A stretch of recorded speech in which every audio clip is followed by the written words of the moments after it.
अस्सलाम वालेकुम जी। आज हम पीडीआई क्लासिफिकेशन पढ़ें फिक्स प्रोस्थोडोंटिक्स का जो एक पार्ट है। ये चैप्टर 1 में पेज 22 पे है। तो सबसे पहले स्टार्ट करते हैं पीडीआई क्लासिफिकेशन। पीडीआई बेसिकली कहते हैं किसको है, प्रोस्थोडोंटिक डायग्नोस्टिक इंडेक्स को। ये हम यूज़ करते हैं पार्शियल इडेंचुलिज्म और कंप्लीट डेंटेड पेशेंट्स में। और इसके अलावा हम इसमें जो बेसिकली दो क्राइटेरियाज़ हैं, एक है पार्शियली इडेंचुलस पेशेंट्स के लिए और दूसरा है फॉर डेंटेड पेशेंट्स। अब जो पार्शियली इडेंचुलस पेशेंट्स के लिए है उसमें चार चीज़ें कंसीडर करते हैं, location, extent of edentulism, condition of the abutment teeth, occlusal scheme और रेजिडुअल रेज। जबकि डेंटेड पेशेंट्स जो हैं उनके अंदर हम सिर्फ दो चीज़ें ही देखते हैं, टूथ की कंडीशन और ऑक्लूजल स्कीम, क्योंकि उनके अंदर पेशेंट्स के अंदर जो टीथ हैं वो अभी एब्सेंट नहीं होते, टीथ सारे प्रेजेंट होते हैं डेंटेड पेशेंट्स में। तो इनमें हम सिर्फ उनकी कंडीशंस देख लेते हैं। तो इस पार्ट को हमने नहीं कवर करना। बेसिकली पीडीआई को मेनली बनी ही हमारे पास पार्शियली इडेंचुलस पेशेंट्स के लिए। इसमें ये चार चीज़ें जो हम कंसीडर करेंगे और इन्हीं के बेसिस पे हम इनको क्लासीफाई करेंगे। सबसे पहली है हमारे पास जो क्राइटेरिया है वो है location and extent of edentulous area. अब इसमें बेसिकली हम चार चीज़ों में इसको डिवाइड कर देते हैं। आइडियली या मिनिमली कॉम्प्रोमाइज्ड पेशेंट्स जो होंगे उनके अंदर मैक्सिलरी टीथ दो से ज़्यादा एब्सेंट नहीं होंगे, चाहे एंटीरियर हो चाहे पोस्टीरियरली हो। जबकि मैंडिबुलर टीथ हैं वो एंटीरियरली चार से ज़्यादा और पोस्टीरियरली दो से ज़्यादा मिसिंग नहीं होंगे। ये बात आप लोगों ने याद रखनी है। उसके बाद आता है मॉडरेटली कॉम्प्रोमाइज़। मॉडरेटली कॉम्प्रोमाइज़ में मिनिमली कॉम्प्रोमाइज़ वाली ही सारी कंडीशंस होंगी जो हमने ऊपर अभी पढ़ी हैं, लेकिन इसके साथ मैक्सिलरी और मैंडिबुलर कैनाइन भी मिसिंग होगा। यही सिर्फ इसमें एडिशन है, बाकी सेम है कि ऊपर जैसे मैक्सिलरी का पढ़ा और हमने मैंडिबुलर का पढ़ा, सेम क्राइटेरिया हम मॉडरेटली कॉम्प्रोमाइज़ में भी फॉलो करते हैं। फिर आता है सब्सटेंशियली कॉम्प्रोमाइज्ड। इसमें बेसिकली तीन से ज़्यादा टीथ मिसिंग होते हैं, एंटीरियरली, पोस्टीरियरली, इन मैक्सिला और मैंडिबल। फिर आता है हमारे पास basically severely compromised. Severely compromise में हम area that requires high level of patient compliance देखते हैं, क्योंकि उसमें बहुत ज़्यादा सीवियरिटी होती है, हमारे टूथ कंडीशन बहुत बुरी होती है, इडेंचुलस एरिया जो है वो बहुत ज़्यादा कॉम्प्रोमाइज़ हो चुका होता है, तो उसमें हमें पेशेंट कंप्लाइंस बहुत ज़्यादा चाहिए होती है। ये हो गया हमारे पास लोकेशन एंड एक्सटेंट का क्राइटेरिया। अब आ जाते हैं हम अबटमेंट टीथ के कंडीशन पे। इसमें बेसिकली हम देखते हैं, इसमें भी हमने इसको आइडियली, मॉडरेटली, सब्सटेंशियली और सीवियरली कॉम्प्रोमाइज़ में डिवाइड किया है। जबकि आइडियली में जो है हमें कोई प्री प्रोस्थेटिक सर्जरी नहीं रिक्वायर्ड होगी, जबकि मॉडरेटली कॉम्प्रोमाइज़ में हमारे पास जो है ना, हमें लोकलाइज्ड एडजेंक्टिव थेरेपी चाहिए होगी इन 1 और 2 सेक्सटेंट्स में। ठीक है, इसमें लोकलाइज्ड एडजेंक्टिव थेरेपी से बेसिकली यहाँ पे ये लिया जाता है कि एंडोडोंटिक या पेरियोडोंटल थेरेपी चाहिए। इसके बाद आता है सब्सटेंशियली कॉम्प्रोमाइज़। सब्सटेंशियली कॉम्प्रोमाइज़ में बेसिकली हमें एडजेंक्टिव थेरेपी चाहिए होती है इन मोर देन 4 सेक्सटेंट्स। तो ये मतलब बहुत ज़्यादा कॉम्प्रोमाइज़ हो जाता है। और सीवियरली कॉम्प्रोमाइज़ में प्रोग्नोसिस हमारे पास गार्डेड होता है।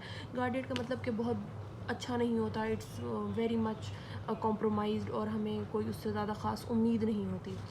उसके बाद आता है हमारे पास occlusal scheme. Occlusal scheme basically हमने ऑक्लूजल स्कीम के बेसिस पे भी इसको उन्हीं चार चीज़ों में ही डिवाइड किया है जिनमें हमने पहले किया था। आइडियल में क्लास 1 रिलेशनशिप होता है, मॉडरेटली में क्लास 1 होता है, लेकिन उसमें कोई ना कोई लोकलाइज थेरेपी चाहिए होती है जैसे कि इनेमलोप्लास्टी। सब्सटेंशियली में क्लास 2 रिलेशनशिप होता है मोलर और कैनाइन का, और सीवियरली में class 2 div 2 and class 3 relationship होता है मोलर एंड कैनाइन का। तो ये ऑक्लूजल स्कीम तो बहुत सिंपल सी है। उसके बाद आता है हमारे पास रेजिडुअल रिज। रेजिडुअल रिज को हमने बेसिकली एटवुड क्लासिफिकेशन की बेस पे डिवाइड किया है, टाइप 1, 2, 3 एंड 4।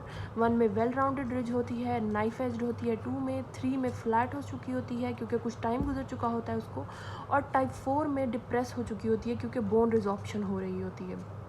तो ये इसकी क्लास।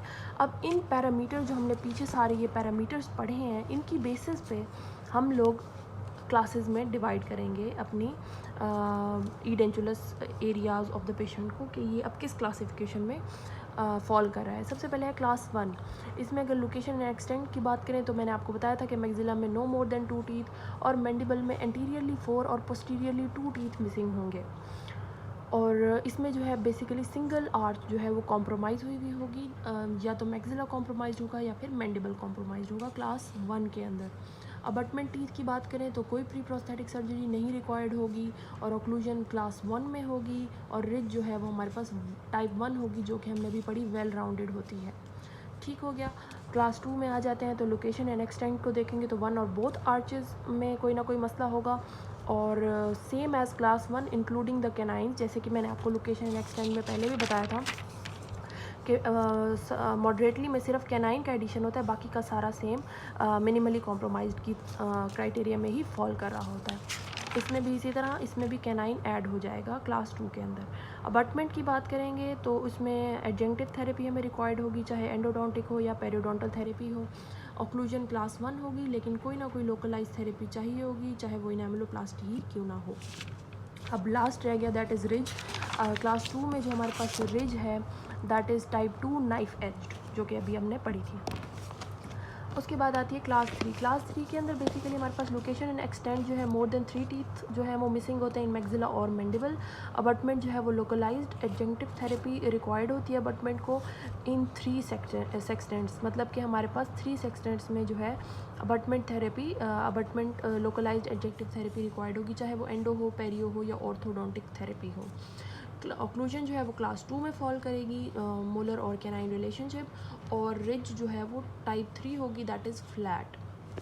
क्लास 4 में लोकेशन एंड एक्सटेंट जो है वो बहुत ज़्यादा फैल चुका होगा और उसमें जो है high level of patient compliance चाहिए होगी और इसमें एक्वायर्ड या कॉन्जेनिटल डिफेक्ट्स हो सकते हैं।